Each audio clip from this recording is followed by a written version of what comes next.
বৰষুণ গাইজ 3 দিন বৰষুণ পিছত আজি পুৱা মোৰ ৰুমৰ পৰা উঠিলোঁ। আজি প্ৰথমতো পুৱাই আহি আমাৰ চ'লাৰ লাইটটো অফ কৰি চাৰ্জত দিলোঁ আৰু আহি অলপ মোৰ গাৰ্ডেনিংখন চালোঁ, য'ত কালি ৰাতি ধুমুহাত মোৰ ফুলডালৰ ঠানিত ভাঙি গ'ল। আৰু আজি পুৱাই দেখিলোঁ যে মই ৰোৱা ফুল আজি ফুলিলে আৰু মই ৰোৱা ঠানিটো ফুল বা কৰি আহিব ধৰিছে, যিটো মোৰ ভাল লাগিলে। আৰু বহুত কেইটা ফুল আজি ফুলিলা। ৰুমক লৈ আহি ৰুমটো মোৰ ঝাৰু দিলোঁ, ডিউটি অলপ টাইম ষ্টাডি কৰিলোঁ আৰু তাৰপিছত আহিল এটা পাৰ্চেল ফ্লিপকাৰ্টৰ পৰা, যিটো হৈছে কলিং বেল।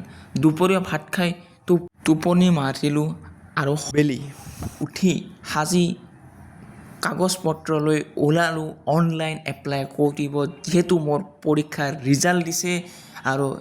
আৰু দেখিলোঁ যে এটা চৰাই আমাৰ তাতে থাকিছে। আহিলোঁ গাইজ, পিছে বহুত ভিৰ আছিল। এতিয়া গাইজ আবেলি আহিছোঁ ঘৰৰে কাৰেণ্টৰ কাম কৰিব আৰু সন্ধিয়া আহি চ'লাৰ চাৰ্জাৰটো অন দি ৰুমৰ পৰা আজিৰ ভিডিঅ'টো বাদ দিলোঁ।